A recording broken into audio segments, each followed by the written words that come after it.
If you have so many sisters but only one youngest brother and you are a female, I'm gonna say something really hurtful now.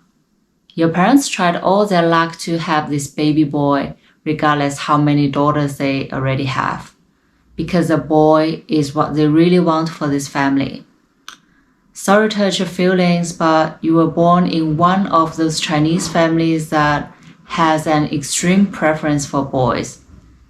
In other words, sexism is rooted in your family.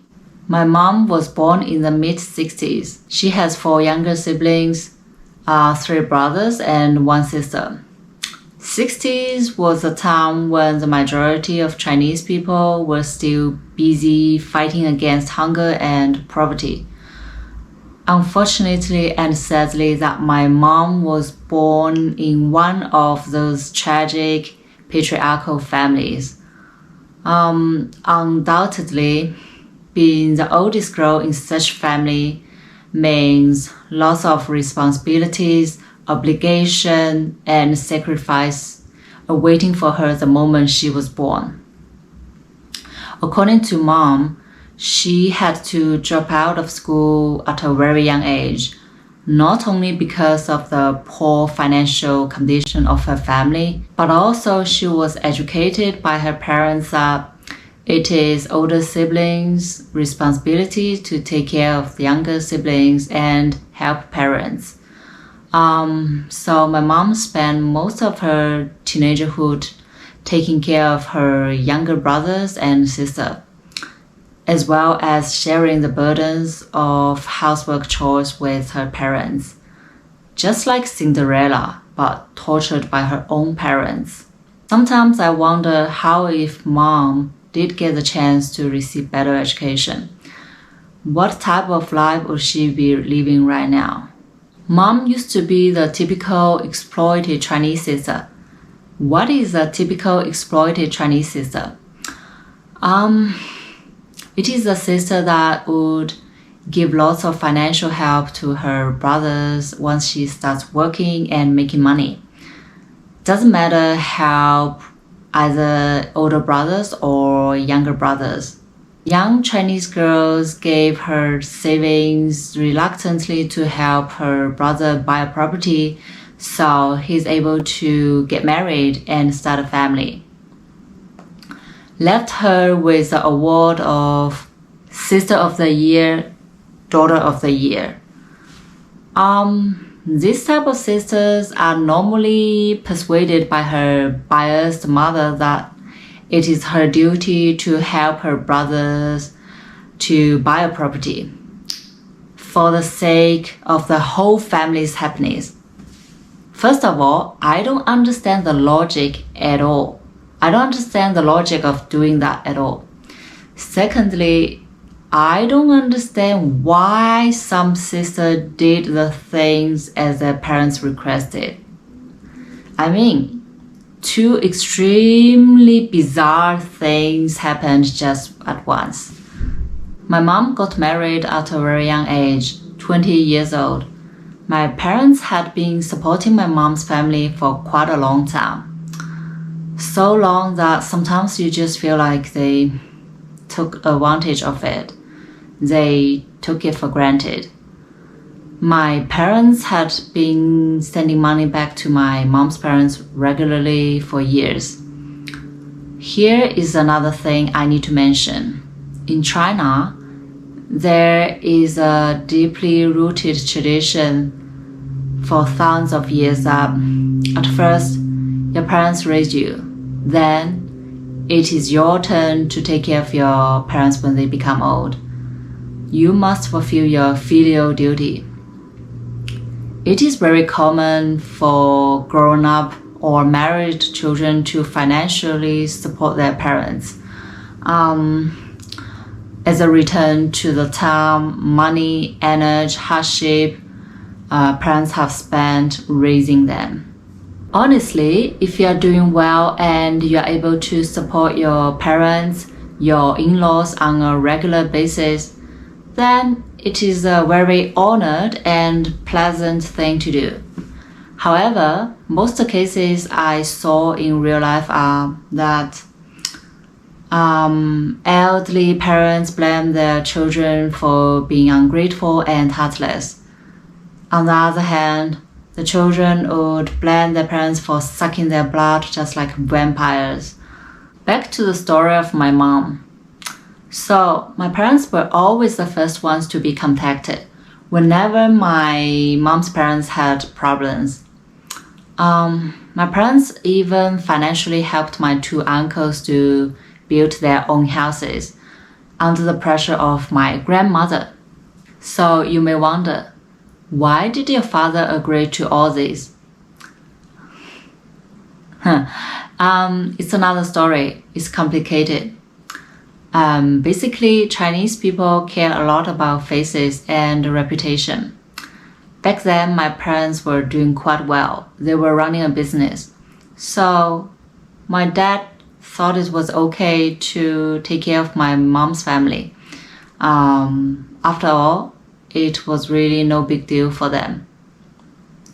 Not only because of my father's generosity, but also that he considered it as a good way to gain reputation. Yeah, that's why. Really simple, right? Lots of things been done by my parents without appreciation from my grandparents. My mom had definitely been brainwashed for quite a long time. We know that they were pretty much using her, and I think my mom recognized it sometime later as well. Anyways, rule number 1 in life: the more you give, the less others would appreciate. Ironically, my mom was the one who gave most.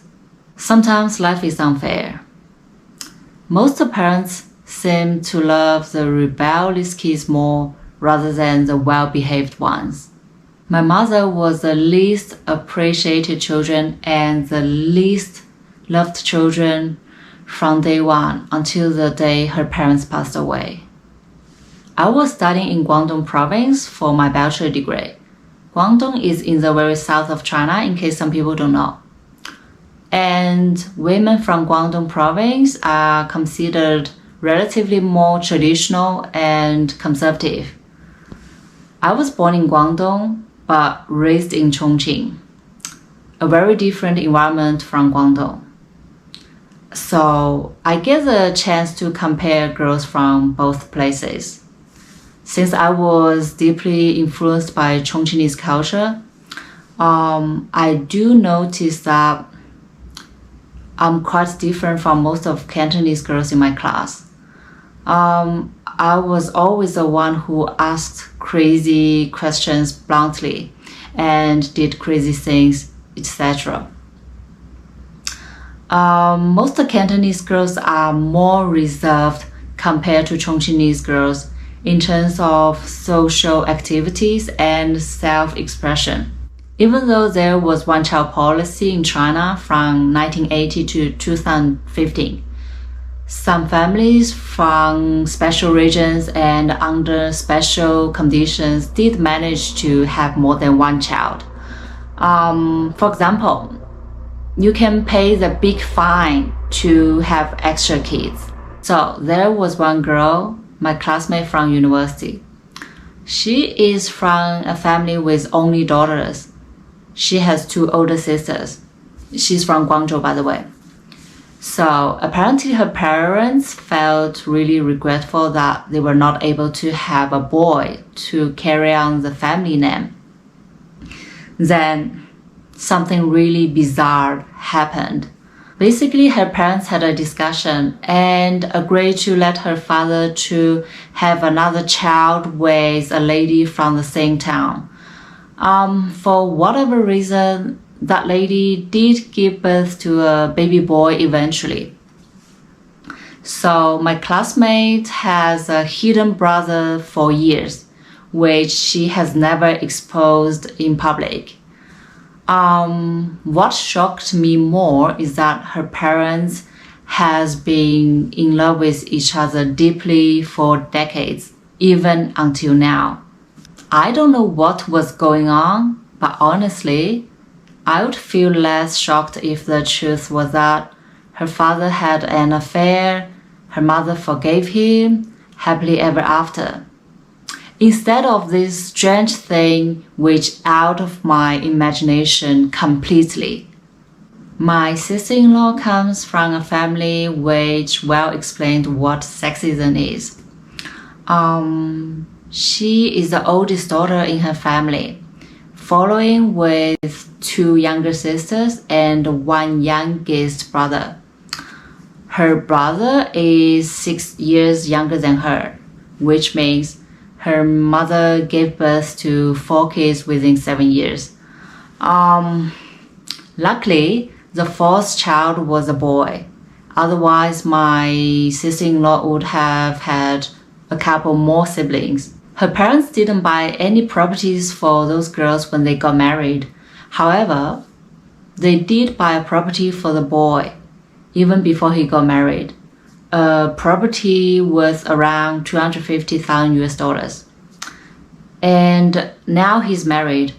I heard that her parents are buying a nice car for him and his wife to use. Girls got something from parents too. I mean, not like nothing at all. Each girl got around $40,000 to $50,000 from their parents as presents of their getting married. The difference is huge.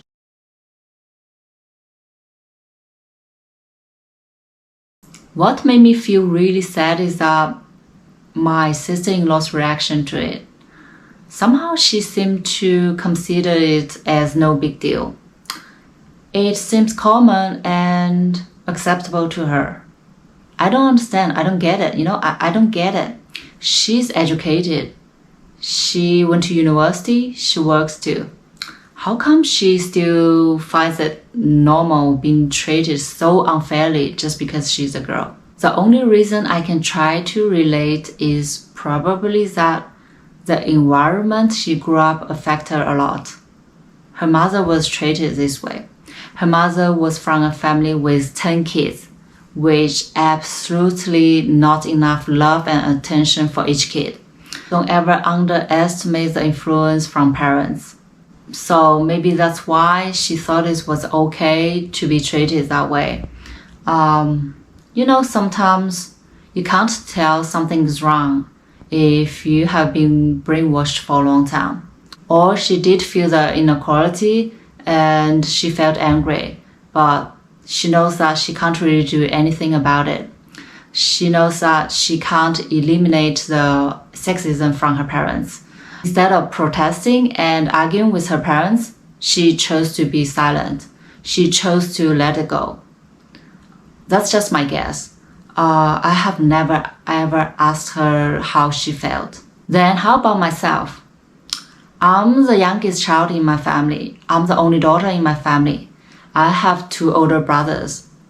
I can't say that my parents are the best, my parents are perfect. Trust me, they are not. They do have a lot of problems, just like the rest.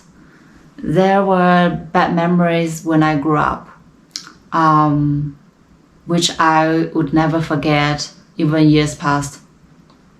But honestly, I am really grateful that I wasn't born in one of those toxic families that girls are much less important as boys.